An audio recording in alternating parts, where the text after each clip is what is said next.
On the other hand, the Russians were the surprise of my life. We had 2 Soviet delegates to dinner. You may not believe it, but I assure you they were properly dressed. Maybe the Russians are going places. Oh, well, I wouldn't come to hasty conclusions. They still dunk. This is How Would Lubitsch Do It, a podcast in which we discuss the works of director Ernst Lubitsch, one film at a time. It is March 1916, and Dara Jaffe is joining us today to discuss SHOE Palace Pinkus. Come visit ernstcast.com if you'd like show notes, resources as to where you might find the films we'll be discussing, or just to say hi.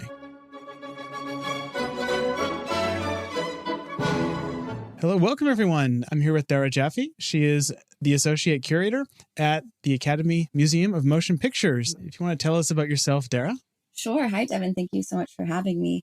I am a lifelong movie lover, and my entire life goal was just to figure out how to keep watching movies as my life's work, and so far, so good. I have my master's in film studies from Wesleyan University, moved out to LA knowing I wanted to work for the Academy Museum of Motion Pictures, and I have been working there since 2013, and we just opened last year, so very exciting time, and I adore Lubitsch, so I'm very thankful for this opportunity to just talk about him with you. I'd love to hear about your experiences with Lubitsch. How did you get into him, and what moved you to want to say yes to recording a podcast in which we talk about one of his least known movies? Well, I'm always up for a challenge. I feel like I came to him in a very boring way because it's literally in film school. And I'll also say that, you know, when I talk about how much I love Lubitsch, I'm very aware that my favorite Lubitsch movies are not deep cuts. They are probably the opposite of that. They're I don't want to say shallow cuts because nothing is shallow, but they're going to be his best known films like To Be or Not to Be, Trouble in Paradise. I love Design for Living, but I feel like that's like the holy trinity. I feel like a lot of people would name those 3 first. It's interesting how many different answers I get to that, because I think there's certain eras of Lubitsch that are very popular with, I think, certain eras of Lubitsch fans. If I could say 20 or 30 years ago even, it was the pre-code comedies like Trouble in Paradise, Design for Living, etc. that I think I heard about most. And then for the past 10 years, 20 years-ish, it's his later, I would almost call the political films of his, like Ninochka, To Be or Not to Be, Shop Around the Corner, which I think you could call political, that I hear talked about. So I think the scope, and I think often this is due to availability, the scope of what people talk about is really widened. This is such a sentimental answer, but I was incredibly close with my grandmother, and she would always keep her favorite movies on VHS in her bedroom. You know, all out in the room with the TV, there were the whole selection, but in her room, she kept just those few favorite VHSs. I have in my bedroom, literally over my bed where I sleep, her VHS copy of Shop Around the Corner. And so, I mean, I don't know how sentimental you get on this podcast, but I guess that was actually my true, kind of approach to Lubitsch was through my grandmother. Oh, that's wonderful. All the sentiment is welcome. Lubitsch is one of the few directors who successfully makes me feel things. Interesting, because I feel like he's famous for wanting his viewers to also think a lot. You know, some directors want their viewers to only feel, like turn off their brain altogether. He wants your brain working, of course, because we're getting ahead of ourselves, but he wants you filling in all the punchlines for his jokes for him. So I find that very interesting, and also I love that you said he makes you feel things. I would dig into that if this were a different podcast. He's very unique for me because my trade is as a cinematographer and colorist. And so I'm, my favorite directors tend to be like the Altmans of the world who have these incredibly unique formal footprints. And Lubitsch is unique to me, at least, which is part of why I moved to, record 53 episodes about him or however many this darn thing's going to be, because he doesn't really touch me on like that's such an expressive zoom. It's on a human level. It's on, when Felix Bressart in To Be or Not to Be does the Shylock monologue, I break down every single time.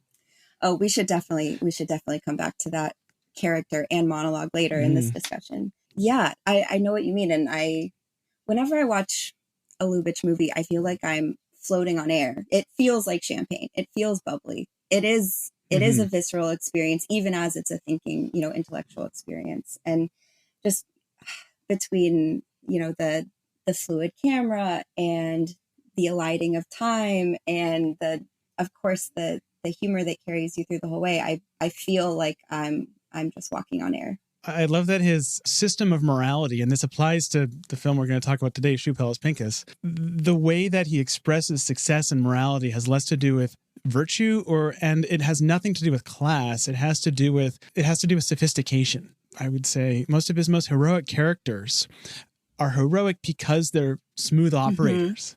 Right. They're self-made bourgeois almost. Like you have Monesquieu in Trouble in Paradise, who is not a true... A baron, a doctor.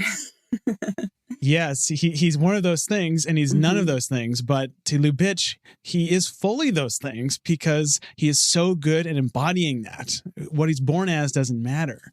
And to me, that's the most champagne-y part of it. It's this very humanistic expression of almost class. He wants you to have this very sophisticated feeling experience. In his American films, he wants you in Europe, right? Like he wants you in Paris, Italy, even Hungary, Poland. But the characters, even as they're pretending to be high-class characters, they're always going to be these, well, I won't say always, but exactly as you say. And can I say something that I noticed that I've never noticed before because of SHOE PALACE PINKUS? His motif of using the device of someone dunking into their coffee or tea when they shouldn't be dunking. It took this movie when, of course, he's with the woman who will soon be his benefactress, and he dunks his treat into his tea, and she says, no, we don't dunk. And you understand he's lower class. This is impolite.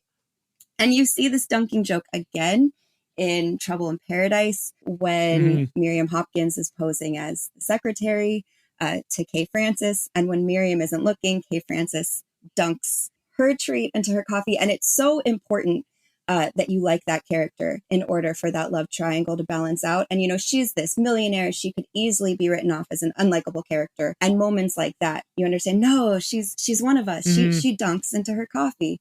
And then in Shop Around the Corner. Yeah, crawl like she is dunking, which is one of my favorite lines in any film. Why shouldn't she dunk? It's this moment of bonding for them and for us. And I did not put this together that this is a Lubitsch thing until this 1916 movie where he does it. Oh, it's everywhere. This is actually a momentous occasion because I plan on tracking every single time in any Lubitsch film surviving that dunking is involved, because it is, it's maybe my favorite of his running jokes. I've counted at least 10 times it pops up. It's so omnipresent. It's this class signifier. And even this, I love it in Angel when William Everett Horton, he's playing a diplomat and he reports and he says, this one country's at the League of Nations, of course, a delegation still dunks, so therefore they can't be that sophisticated.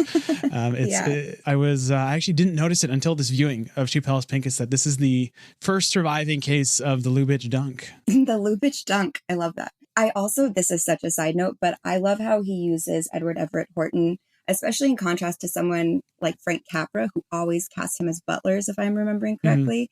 And with Lubitsch, he's always these woefully ill-disposed to being as high class and hoity-toity as he is. He's still kind of a sad, dumpy character, even though he is at, the class of society that these other more beloved characters pretend to be. I find even that interesting, his use of that actor. I think he's second to Felix Brissart for me in terms of my favorite Lubitsch side characters at all times. Have you seen The Merry Widow, by the way? Yeah, a long time ago. So I feel like I'm not but please tell me whatever you're about to tell me. Oh, just his character in that, Ambassador Popov, is maybe, I think, one of the funniest characters in film history. He's the ultimate William Horton character. He's just, he has his almost diplomatic death sentence read to him. You think his response is going to be, where's the cyanide capsule? But no, it's hide the cyanide so I don't use it. He even has that. He's too level-headed and inert to even want a dignified diplomat's death. Which I just love. Thank you for giving me a reason to just be in this world for a while. This is my favorite cinematic world to be in, just side note. I find, one thing about Lubitsch I find very interesting is that, even the photo of him on the cover of the Scott Eamon book, I only ever recognize him by the personality and his smile. He always looks different in every single photo I've seen him in. There's shots in SHOE PALACE PINKUS where I would not recognize him, which I find kind of interesting. Maybe just because he's the oldest 16-year-old in history. But you know what? I feel like that is important. When I first saw that he was with almost no effort to look young other than the short pants, he is playing this young young man amidst all these actual schoolboys. But I feel like that is what my mentor at Wesleyan would have called a margin of safety, which I would love to tell you. Okay, so Janine Basinger, who was my mentor at Wesleyan, she has this concept that she calls margin of safety. It is the safety net that you're given as a viewer when you're watching a movie where they're going to want you to laugh at something that you would not laugh at in real life, which is most of Lubitsch's comedy. It's most of comedy. I think if it's fun comedy, it is the distancing factor that lets you know this is a movie. And my favorite thing in the whole world is when she introduced this concept to us on the first day of a class that she teaches all about comedy. She asked the whole class, how funny is Hitler? Nobody wants to say anything. Super long pause. And then she's like, come on, guys, this is not a trick question. How funny is Hitler? And still no one wants to say anything. And finally, she's like, well, we should be morally concerned about you because Hitler isn't funny. This is an easy answer. Hitler is not funny. Okay, now I'm going to show you 2 movies where Hitler is funny. And of course, one of them was To Be or Not to Be. And obviously, as you know, the movie starts out with who you think is Hitler just walking around Poland. But right away, you're given these clues in the formal presentation of the movie that let you know this is a movie. You are safe. You can laugh. This is not Hitler. We have narration that automatically puts you in this place as viewer. You are aware I'm receiving information. Therefore, I'm aware of myself as viewer. The narration is funny. Then you have this moment where you're tricked by Lubitsch because you think you're getting this real explanation for why Hitler is in Poland at that time. And of course, you find out it's actors rehearsing for a play. And when your director shows their hand by tricking you and making you realize that you assumed the movie was something different than it was, that is, I think, the best way to remind you that you are, in fact, a viewer. You are in the hands of a storyteller. And so those little formal elements, that's what she would call margins of safety. And that was the first thing that struck me when I saw that Lubitsch was playing a young schoolboy running around in short pants, looking clearly a grown man among all these other actors who are age appropriate. That was my first thought, was this is a margin of safety. I understand this is a movie. I understand this is silly. And anything that happens after this, I know I'm not in danger. I know I'm meant to, this is light. This is a fun time. I had the same thought after he tells his parents that he's been expelled from school, and they're, of course, freaking out. And he has this moment where he looks at the camera and he's laughing and laughing, and he says, they'll calm down or something. And I mean, I think he actually breaks the fourth wall to literally tell us, don't worry, I think it's hilarious that I've been expelled. Based on the previous film that we covered, which was Where's My Treasure, that film is rife with that. As soon as he kind of, Lubitsch in that film, the character also named Ernst Lubitsch, which is an interesting aside to this, halfway through the film dons the disguise for most of the film. And he immediately becomes this like Marx Brothers figure, like looking at the camera.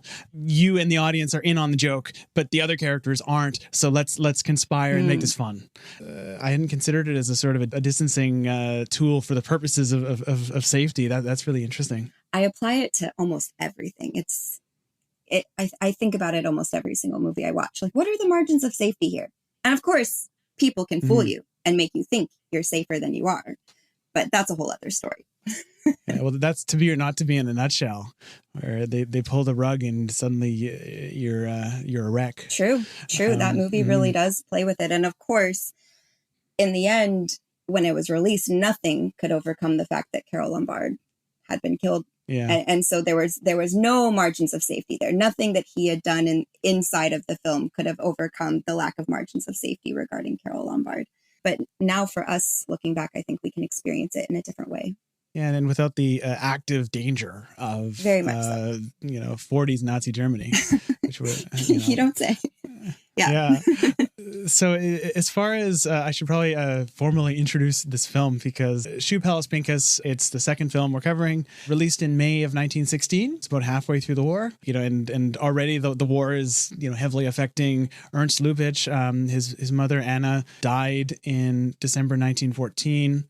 This is kind of at the height of Lubitsch's moonlighting with Reinhardt and the movies, while still, I believe, on and off working for his father, Simon Lubitsch, at his textiles company, which is, of course, greatly informed this movie. I am going to, for the early films, I am going to just blitz through a tiny little summary of the film. This time, I'm going to try and do it in the announcer from MASH voice. I'll post-process it to sound like I'm over a loudspeaker. A kind of twisted building journey in which we follow Sally Pinkus through his school years, and then as a young footwear apprentice and entrepreneur as he gets ahead by a hook and or crook. That is all.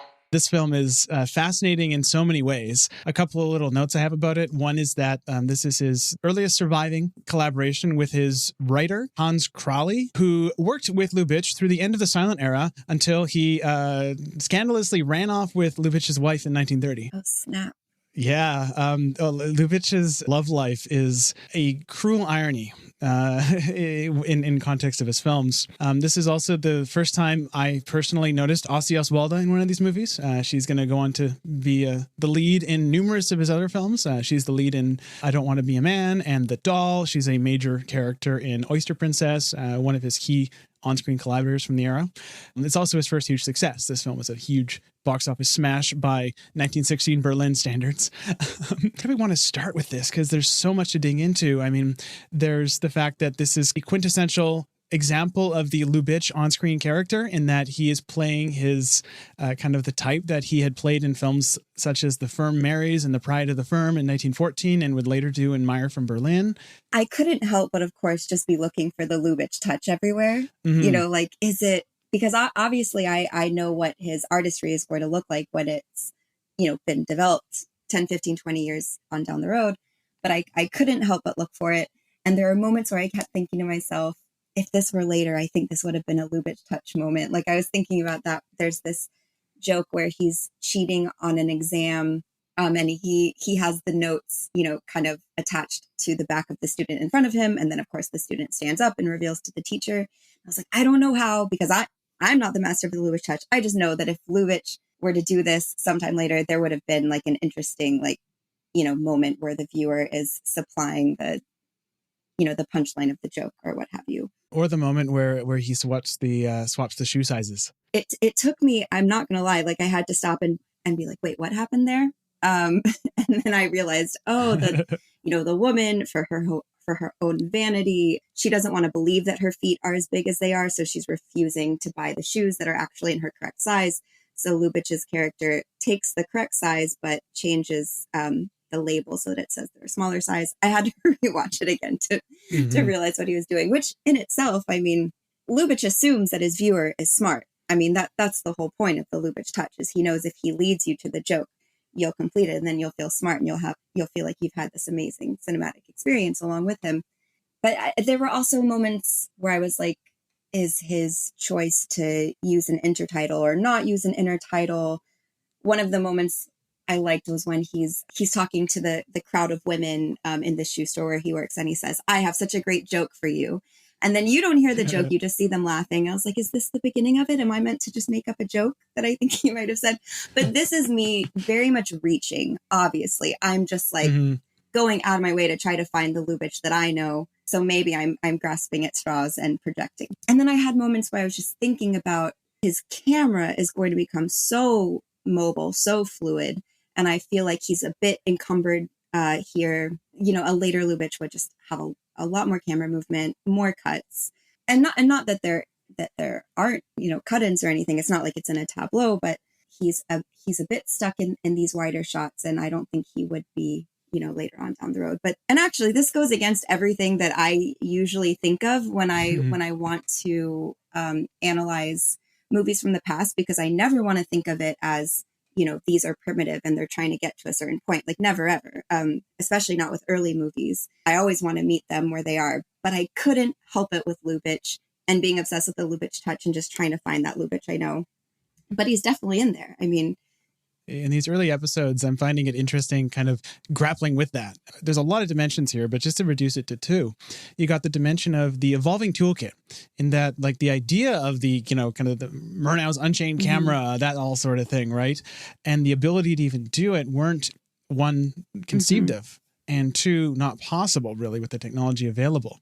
And Lubitsch would not have been on set going, oh, I wish we could move this camera, but we can't. I mean, he's thinking of, okay, we have this camera, we have this here, we have this toolkit. How can I make use of it? And, I've tried to train myself over the years to appreciate how filmmakers use the toolkits available to them, even just, and I don't mean just technologically available, but conceptually available to them versus asking them to use tools they don't. So I totally understand where you're coming from there. Yeah, but I couldn't help it, just, thinking about the Lubitsch who said there are 1,000 ways to point a camera, but really only one. I'm like, he doesn't have the power yet to get to the one that he will know is the one later. But again, this is me from and he was still 23 too. That too. Was 23 in short pants. There was one quote I had of his that he just was that I was born with an old face or something like that. And I'm like, yeah, I can see the gap between what Lubitsch wants to convey and what he is succeeding in conveying. And the swapping of the labels is a good one too, is a good example of that, because I get the joke, but I kind of needed to stop and think about it. And not in like the Lubitsch touch way, but in it wasn't 100% clear what was happening way, or it'll hold too long on a physical punchline long after I've got it. Right. Things like that. And it is incredible to see just in 2 years, 3 years from this point, it's so tight. From that point on. And he never loses that, even when he's doing projects that he clearly isn't as interested in. He is. We were talking earlier about, the typical Lubitsch protagonist who is kind of aspiring above his technical means, but has the sophistication to do it, would never be thought of as out of place in, this upper crust of society, which they're pretending to belong. And I feel like this Lubitsch character is kind of halfway there. I mean, he's got the aspiration, the wit to kind of trick his way into situations that he doesn't technically have, the marks to be in. Like, when he's forging his letter of reference for his next job, or when he's presenting himself in the, very confident ways in which he presents himself. But I think the whole point is that his presentation is not sophisticated. It's kind of the opposite of that. It's, it's kind of this yokel, I won't necessarily say outsider, but I think that is kind of an implication. The whole idea of the Lubitsch protagonist as morally centered around the idea of sophistication. He's sophisticated in the sense that he's clever, knows how to improve his station with his intellect, but he's abrasive about it. Right. And you see him picking up the tools.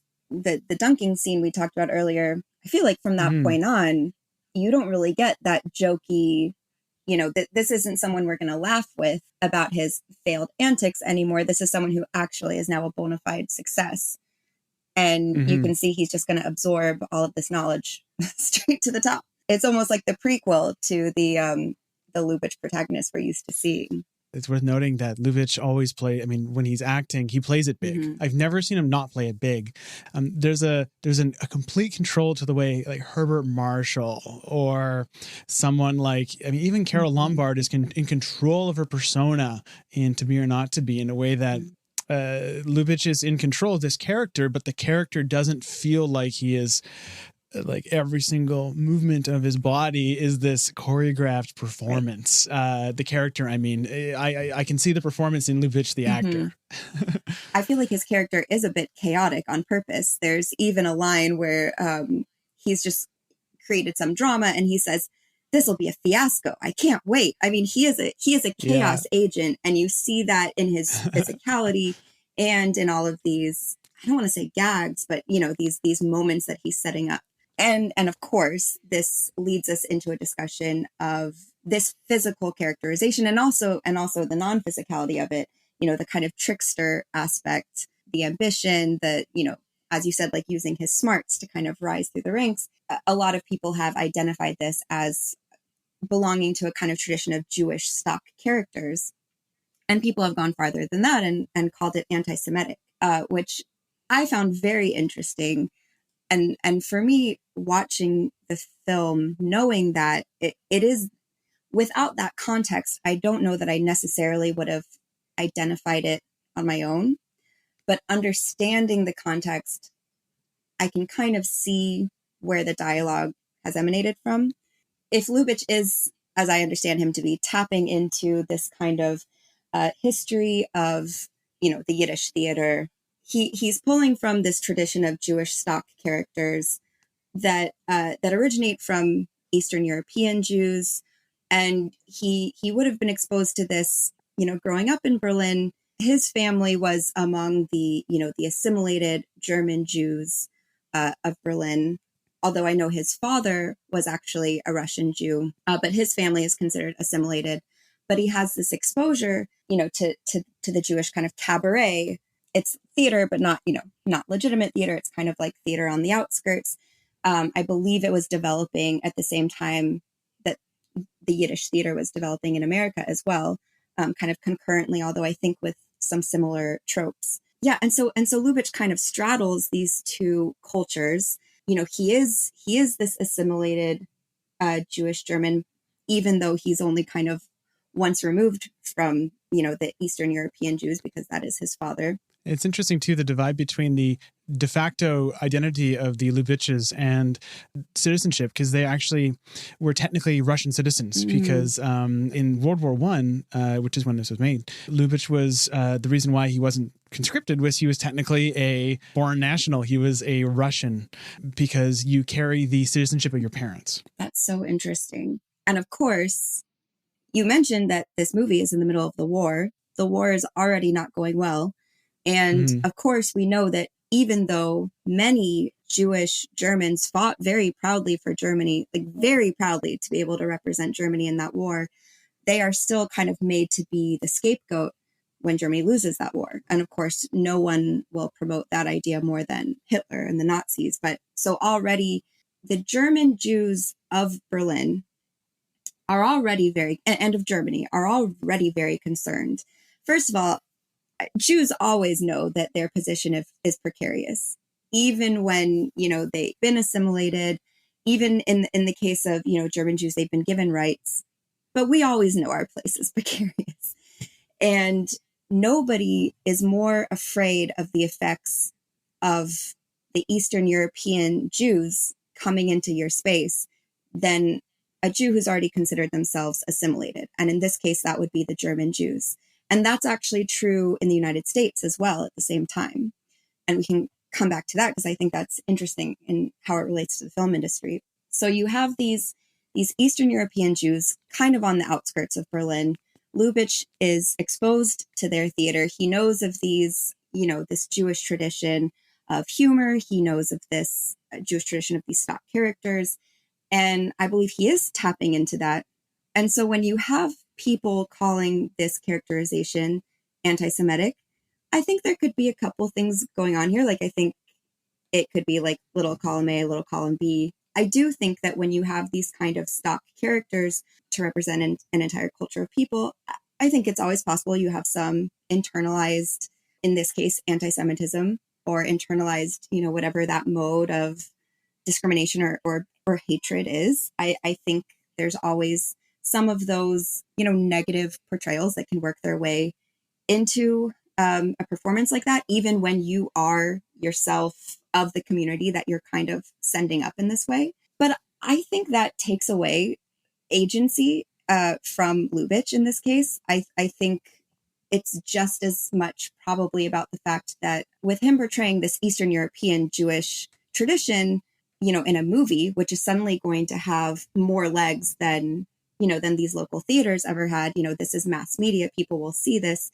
I think you suddenly have these assimilated German Jews who are very nervous that this is the imagery that is going to be out there, whether they feel it doesn't represent them, whether they feel it will reflect badly on them, or even if it's the kind of thing of like, oh, we don't show this to the out, like we don't do this for company. Like this is just something we do among us. Although for those assimilated German Jews, I don't think they would even think of them as this is us. Like this is them and this is us, even though we're all Jews. So I think that could be, and as we said, you know, they are already very nervous about what is happening in this war. They can probably feel, you know, that the tide of anti-Semitism is about to rise, and they see this as what we Jews say, not good for the Jews, which I don't know if you've ever heard that before. Yeah. But I could picture them kind of thinking along those lines. Watching this portrayal, I don't see the things that I'm used to seeing when I think about, you know, coded anti-Semitism. You know, it's always complex because he's likable, he's sympathetic, but that in itself doesn't always mean that everything's kosher, you know. This, and I'm not saying this is what's happening in this movie, but, you know, someone could be portrayed as a likable fool in a way that would signal to the viewer that, you know, this person and therefore this culture needs some sort of intervention, like they cannot be counted on to, you know, to kind of take care of themselves. And that's what happens. That's the whole point of, say, blackface minstrelsy. When you have white people creating these stock characters, I always ask, who created these characters? Who created this characterization, I should say? And what is the purpose of that?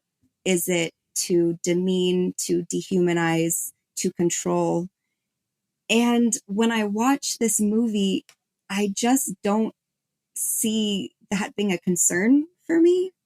Like, he is the main character. That's not usually the case. There's either another character that you're filtered through, or, you know, you're the villain, or you're a Shylock, or you're a Fagin.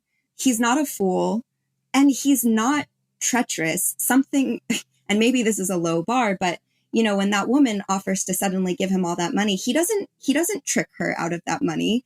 He doesn't even get it purposefully. It's not even in his mind to go there to go after her money. She just offers it. Where I come from, Texas, growing up, people would use Jew as a verb to mean, you know, tricked out of money or, you know, like gouged. He is not doing that to get all this money. And again, I know, low bar. I'm looking for what I usually look for when I see something anti-Semitic. He's also not the only person in the movie coded as Jewish. And there are a lot of, you know, varying portrayals among the characters of this movie. And so I have to say it didn't really set off the alarms for me. I will share another story from Texas. I met a lot of people who told me I was the first Jew they ever met. The most memorable of these is this girl, probably 15-year-old girl, who was like, oh my God, I'm so excited. I've always wanted to meet a Jew and I've never met a Jew. And then she starts putting her fingers into my hairline on my forehead and feeling around. And she says, where are they? Are they like in your hair? And I was like, excuse me? She was looking for horns. Oh my God. This like 15, 16-year-old girl, legit, actually, I think she might've been older than that. And she legitimately, completely earnestly, not even in a mean way, just thought I had horns because that's what she'd been told about Jews. And she'd never met one before. And that is a completely legitimate story. Like, she actually thought that. I've never gotten over that. Someone actually thought I would have horns. But that's, you know, that is the classic portrayal that I'm used to seeing, you know, in old political cartoons. And so maybe I just have too low a bar when I'm approaching this movie and looking for something that I would identify as being anti-Semitic in a way that would make me uncomfortable. I think it's also worth looking at the character, not from the top-down perspective of the identity of Ernst Lubitsch and therefore the character, but from Ernst Lubitsch's own personal experience, because part of what I find oddly touching about Sally Pinkus as a character is that Ernst Lubitsch, so a little bit of backstory about him, his father worked in garments, especially women's garments, actually. And his father was also much more of a ladies' man than Ernst Lubitsch ever was. Later on in his life, he would basically have a habit of sleeping with his maids. I'd say troubled figure but yet someone who I think undeniably inspired numerous characters in Ernst Lubitsch's films, or at least informed them. In this case, it feels like Sally Pinkus is both a portrayal of Ernst Lubitsch, who is this incredibly ambitious young man who just desperately does does not want to accept the station in life that his family has given him and wants to improve it. That to me feels like Ernst, because I mean, one of the central conflicts at this point of his life was that he didn't want to work in his dad's business. And yet he's also playing his dad, because in the end he's playing a women's garment purveyor who is quite lecherous, just like his father, in a way that Ernst, at least as far as we know, never really was. He had other romantic problems, but they usually involved his various partners cheating on him. So he was a workaholic. That was his problem, as far as we know.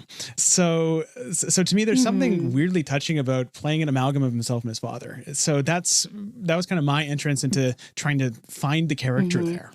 I am now rethinking the moment when, he kind of hits on the maid and the father's like, no. And then as soon as he walks away, the father hits on the maid, which I never, obviously I never like to see that kind of lechery and sexual harassment in movies. But I also understand, as a movie watcher who wants to understand it on the filmmaker's terms, I use context clues to figure out how they think I'm supposed to interpret this. Like, you know what I mean? Because like in old movies like this, there's stuff we're supposed to identify as lecherous and stuff we're not, but it all seems a little bit lecherous because especially because Lubitsch, even though he likely is a similar age actually to the people opposite him, he photographs as like a dirty old man kind of.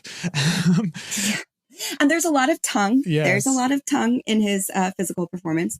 But, if you look at the context clues we're supposed to look at, a lot of the women, not all, but a lot of the women, and girls, I should say, too, that he interacts with in this movie seem to really like him, cheer him on. There's the girls during gym class. And then, of course, all the girls that he buys ice cream for. If anything, I think we're supposed to even understand that the girls pull one over on him more than he does to them. There's, he buys one girl ice cream. He has to buy all of them ice cream. And then he has to carry all of their books. And then he walks that one woman, he's walking her to what I think he thinks is a date. Turns out he's walking her to her boyfriend. And then all of the women who are kind of making fun of him in the locker room of his work. Like, if it were today, we'd have an incel on our hands. But I think we're supposed to understand that, like, a lot of the girls enjoy interacting with him. And yeah, like I said, pulling one over on him. And so I think we're supposed to understand that, we're not supposed to villainize him for his apparent lechery. But I am just saying, for the record, I was not comfortable with any of the lechery in the movie. But I'm just trying to understand it on its terms and what we're supposed to understand about the character's morality. It's interesting too, the kind of journey. I think Lubitsch has a history of writing and directing lecherous characters, and it's interesting to see them evolve, because something like Lieutenant the Wildcat is lecherous, but he's also a buffoon who essentially only has a reputation of being lecherous. It seems mostly because he's really hot and all the girls just like make love with him. He's just like almost like a passive person. And then you get to like the Maurice Chevalier years, where you have this interesting arc where from the Love Parade, which I think it's I have not seen every Lubitsch movie, but it's the most chauvinistic I have seen. That's his first musical with him. And by the time you get 5 years later to The Merry Widow, that whole film is about how the Maurice Chevalier character, who is like the quintessential Lubitsch rake, it's about him reforming his ways and essentially embracing conservative monogamy. This kind of plays all into a big arc, at least as far as I can tell, of Lubitsch's career and how he basically deals with the rake. Interesting. It's also interesting, that his big reform would be towards monogamy, when I feel like so many of Lubitsch's movies, he shows this very sexually liberated woman, or at least as sexually liberated as you get for this time, although it is pre-code. So, you see a lot of examples of non-monogamy, and he very carefully employs those margins of safety to make sure you're always okay with it and having fun. There's a lot of love triangles. Normally when filmmakers are playing a love triangle for you, and they're like kind of playing it straight and conservative, it's very clear to you you're rooting for. Like take like His Girl Friday. You understand Ralph Bellamy is not getting the girl. You understand Cary Grant is getting the girl. But in many of Lubitsch's love triangle movies, he really just wants you to be comfy with all three sides of the love triangle, just kind of being all in it together.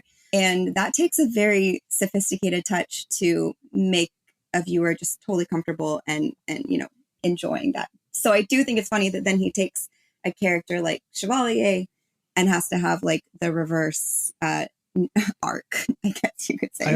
And part of what I'm excited about in doing this whole podcast is getting a finer kind of look at this. But the question of Lubitsch's authorship and what he actually believes is so elusive. It's like John Ford level elusive in terms of the politics of it, where, I mean, you go from like The Love Parade, which is as clear an affirmation of traditional gender roles as one can get, to like Design for Living and Trouble in Paradise, which are probably the two most famous examples in Hollywood, or at least the pre-code era, of undercutting that, and then straight into Merry Widow, which undercuts both of those things with a third traditional way, basically, that it doesn't so much reinforce gender power dynamics as it reinforces, hey, it's okay to basically, I mean, that film is so not about what it's about having fun. But that film, it kind of weirdly travels the line between endorsing like the rakish lifestyle and also just like find someone and be happy with them and only them. So it's hard to know where he comes down on these things and how much of it is just how much he just loves telling like the stories he likes telling. It's interesting. I've never found myself thinking too much about what do I think Lubitsch actually believes. What is Lubitsch's actual morality? Because I think I'm just so like along for the ride. He has a moment in Design for Living that is so meta when it's discovered that, it's when Gary Cooper comes home and Frederick March has also come home, and now, she might be going with him again. And it's, it's a betrayal. And he's like, we have three options. It could be burlesque, smash everything in the house. It could be high class art and we'll just all have a great time. And Gary Cooper's like, or I could, punch you in the nose. This is paraphrasing. And he says, dull melodrama. Yeah. So I'm just, Lubitsch, he just wants to make high class art, fizzy like champagne, and we'll just all have a great time. And also maybe my mind is too engaged, like always keeping up with whatever jokes I'm supposed to be supplying in my head. I guess I just never got too much farther than that to worry about the underlying morality. I'm just like, oh, okay, you made everything perfectly easy for me to just be along for the ride for something that in another movie could be very painful or very dramatic or very what have you. I don't know. So I'm just finding it so interesting that you're like, what's Lubitsch's morality here? Like, what does this say about his real life? It's interesting because, I mean, we can also contextualize that in like the Hollywood system, right? Or even like the Pagu or UFA systems in Berlin, right? Where it's not like, the modern idea of the auteur, where it's like, hey, I'm Paul Thomas Anderson. I'm going to make this one film that I wrote and it's mine. It's you're part of a system, and sometimes you're just given a project. Like I think it was, which was the Mary Pickford film he had no interest in. Well, and even though Mary Pickford was the one who originally brought him to Hollywood, that is such a mismatch. I mean, she's like this spunky tomboy character. The Lubitsch leading ladies are these very sophisticated, the opposite of Mary Pickford. And they're both great. I want both. I want both the Lubitsch leading ladies and Mary Pickford, but they're not the same thing. So that's just a mismatch of style there. It's interesting seeing that occasionally. I mean, this is a good tangent because I relatively recently watched Monte Carlo, and it's Jack Buchanan in a role clearly designed for Maurice, and it's just a weird. I love Jack Buchanan quite a bit, but it's such an odd mismatch of style because he doesn't seem like he's in on the joke enough, and he can make it work. I feel like under normal circumstances, a Gary Cooper would not fit into a Lubitsch universe. I feel like Frederick March would, but he plays him perfect. I mean, by he I mean Lubitsch. He fits him perfectly into that universe. As I said before, I absolutely adore that movie. But you know what? I said we were going to come back to when you mentioned the Shylock monologue being used in To Be or Not to Be, because I was suddenly, of course, thinking about how does Lubitsch usually treat Jewish representation. And my mind immediately went to Greenberg. And I mean, he is, I almost don't even want to say coded as Jewish because I feel like it's more than coded. I feel like he's absolutely, his name is Greenberg. One of his first lines, he tells an older actor, "What you are, I wouldn't eat." And he says, like, "How dare you call me a ham?" So it's like, you get that he's kosher. That's just short of explicit. Right. He Yeah. mentioned several times that he wishes he could play Shylock. And do you know the story about Lubitsch's first audition? Oh, please tell me. Ernst Lubitsch's first audition for Victor Arnold. What did he do? He played Shylock. He did Shylock's famous monologue, and according to Lubitsch, said Shylock as he had never been played before, and hopefully never again.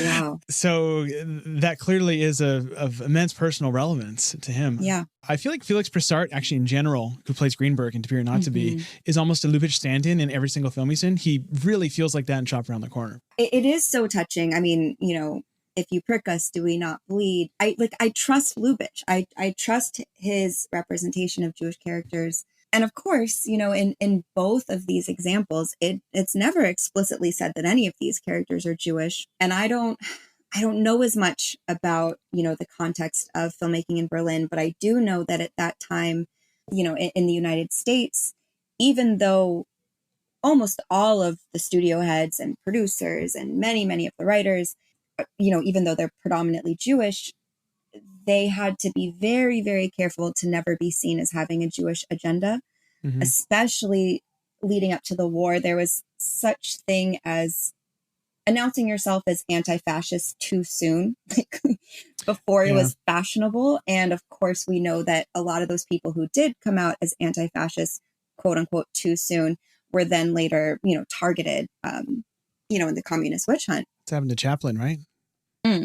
And so I can't tell if that is Lubitsch or if that's just that couldn't be seen as being Jews against Nazis. It had to be seen as America against Nazis in general, but also because the way that those, Jewish founders of Hollywood were even allowed to become at the head of this industry is because when they entered it, there wasn't a real industry. It hadn't yet been proven as, this system that it would become. Jews were not allowed into any industry that was thought of as high class.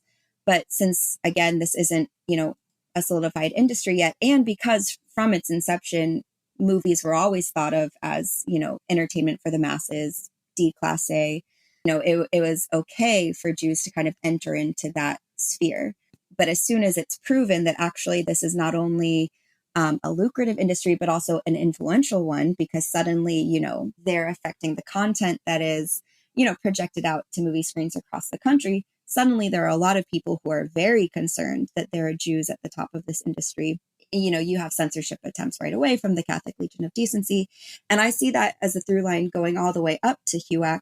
And so when I look at something like To Be or Not to Be, which is almost as ballsy as it gets, I don't know if you've seen Andre de Toth's None Shall Escape. I think that's the only movie made during World War II that actually explicitly says that Jews were being targeted by the Nazis. At the moment of To Be or Not to Be, you would not have people explicitly talking about Jews. So I can't tell if that's Lubitsch or if that's where the industry was at that moment. But I do know that it feels like a very respectful portrayal, and perhaps as explicit as he could have gotten in that moment and still have been helpful to the cause. It's a movie that it was released before the kind of height of the Holocaust in Poland, at least. And yet it is so preoccupied with the specific targeting of Jewish people in Europe. It just doesn't say that word. It doesn't use that phrase. Yeah, that was the norm. Even, they're talking about concentration camps. Yeah. So they call me sorry, you would never think you'd be laughing at a sentence that has the word concentration camp in it, but that is just some of the funniest. Oh, and can we also talk about, just the humor of how many times you can fit the phrase Heil Hitler into one scene. Clearly, Jojo Rabbit is, deeply indebted to Be or Not to Be. It's interesting that we're making the same connections between this film and To Be or Not to Be, because they're both, I think, about as tied up in that question of Ernst Lubitsch's identity as a Jew, and especially as a kind of international immigrant, right? He having moved multiple times, at least his parents, moved right before he was born, and then he moved to the U.S. and really, fully bought into that culture to a wonderful degree. agree. Actually, have you seen you've seen Clooney Brown? No, I haven't. That's a film that I would really be interested in your reaction to, because it ends with not a twist, but with a development that situates it as this achingly autobiographical, but incredibly hopeful film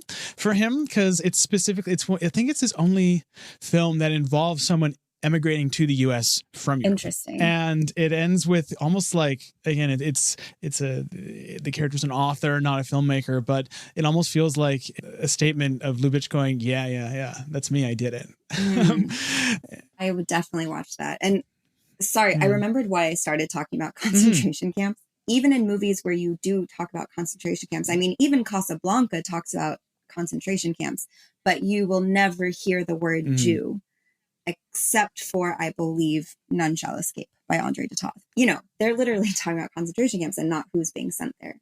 But that was the norm. So I don't think that was Lubitsch. I think that even if he had tried, he might have been censored, because of course they were so careful about that.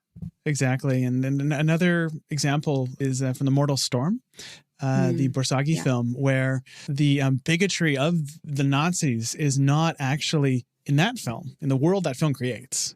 It is not primarily around ethnic and racial hatred. It is around ideological hatred. It's about the Nazis hate our ideas, and they do not allow for diversity of ideas. The question of ethnic hatred and bigotry is not even broached. I found that's one of the most interesting things about that film, is that I think it's inarguable that ethnic and xenophobia were central tenets of that ideology, and it's an interesting misrepresentation that almost certainly, I think, was a result of that same censorship then.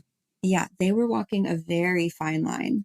And some of the studios were more eager to talk about it earlier, like Warner Brothers. I think they want to broach that subject earlier than the other studios, but yeah, we're always walking a very fine line. By the way, just total side note, but because you mentioned Borzage, he is another director that I absolutely adore. And I don't know why, but so one of my favorites of his is History is Made at Night. And I don't know why, but that almost feels like a Lubitsch film to me. Obviously it's very, very much a Borzage film, but there's just something about it. Maybe it's like, have you seen it? I have not seen it yet. I cannot recommend it more highly.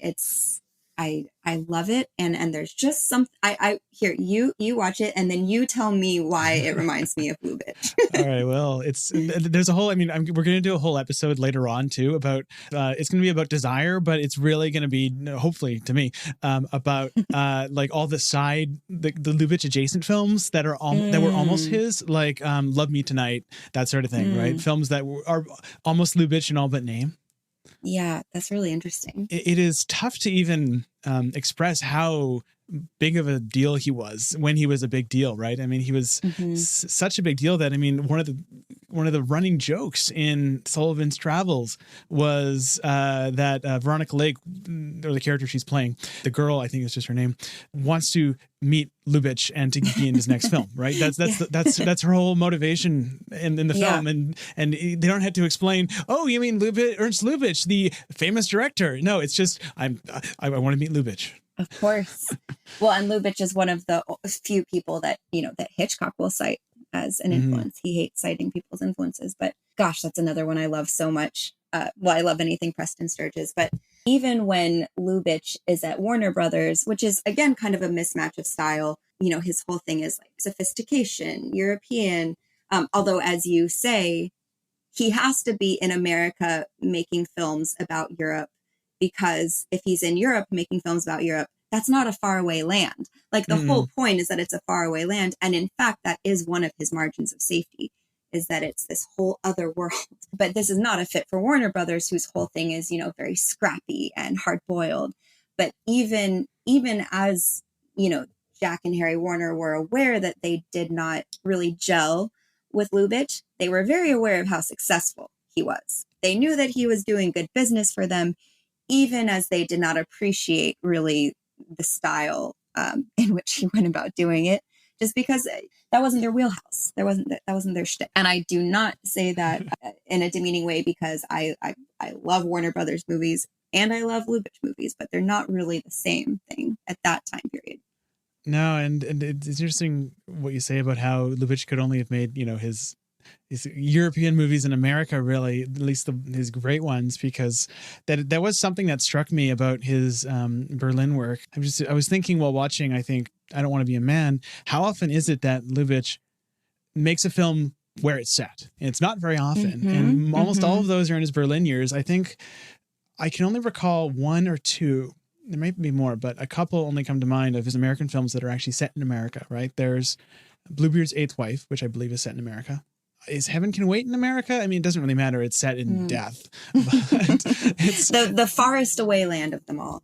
And also, like, there's always that moment, especially towards the beginning of a movie, where somebody is talking in a language that he knows most of the American viewers will not understand, and he does not translate it because it's part of setting you in this world where you're like, okay, this is a different world than the one I live in. This is a movie world. I'm safe here. But also, it right away, it instills that visual humor. You're right away being told to kind of think about things on another level, to interpret what you're seeing visually, and right away have to figure out, those visual punchlines for yourself. So I don't know how much you want to talk about the kind of conflict between the assimilated German Jews and the newly emigrated Eastern European Jews, who are escaping pogroms and are, more conservative in their culture because they're not assimilated. And there's this culture clash between the two. The exact same thing is happening in America at that time, also with kind of German Jews set against, these newly arriving Eastern European Jews.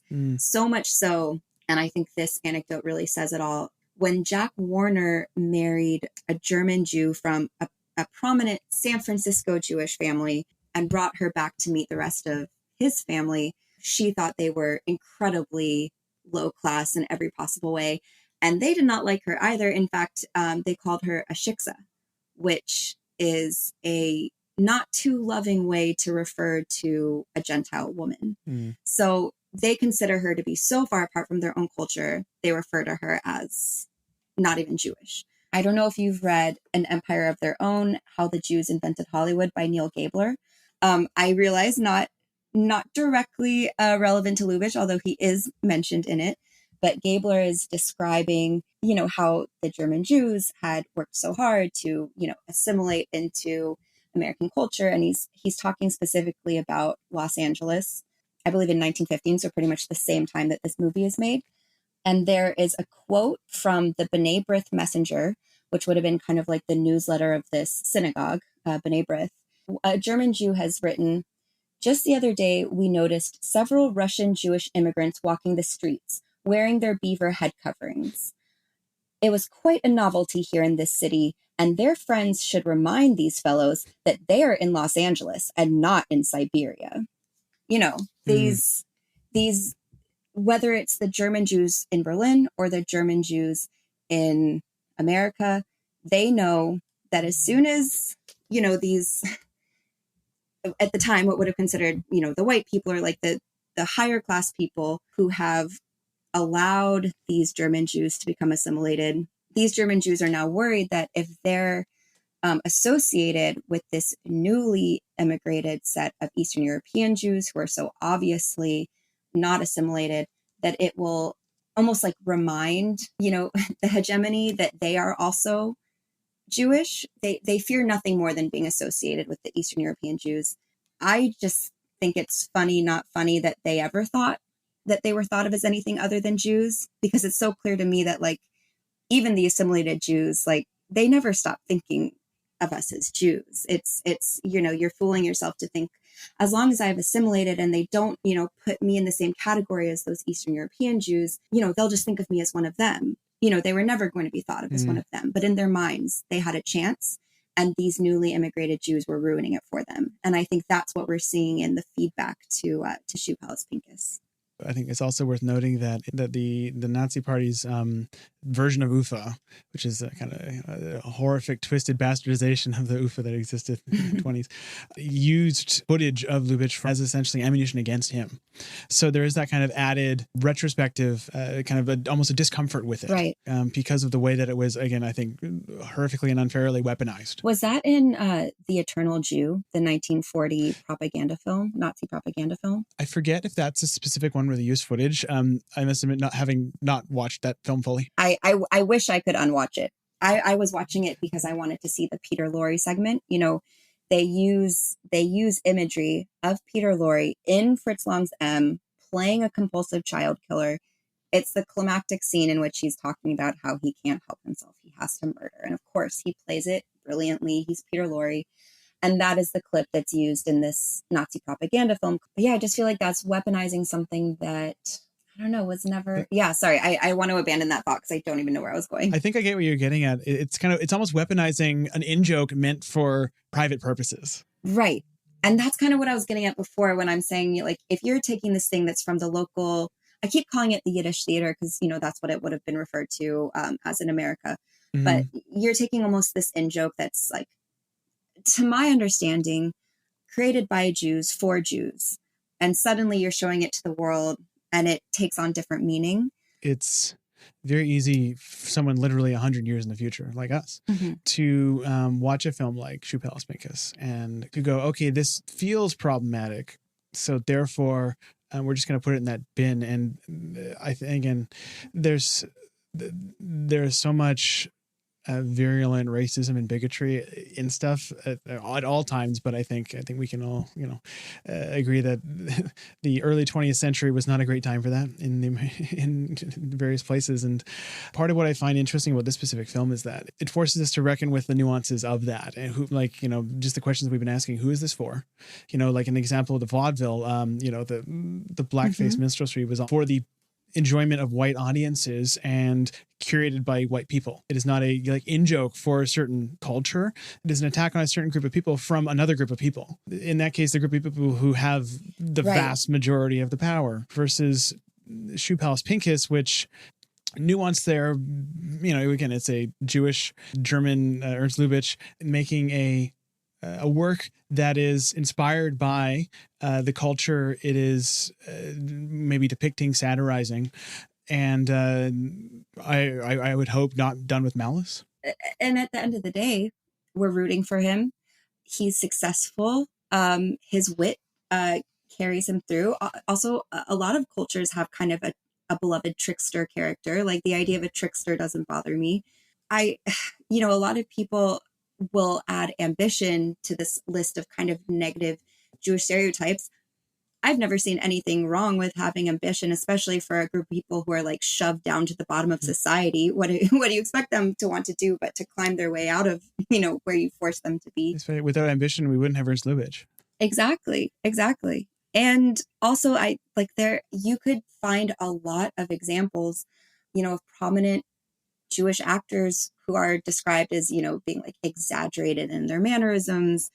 Zero Mostel is an example of that. But there's tons of examples of that. And I have to say that as I was watching this movie, I noticed that he shares a lot of mannerisms in common with my grandfather. I could recognize a familiarity in him almost, even in the exaggeration. And it's like he said when he was defending himself, like there's always a place for Jewish humor. Clearly, this is a very beloved mode of performance for him.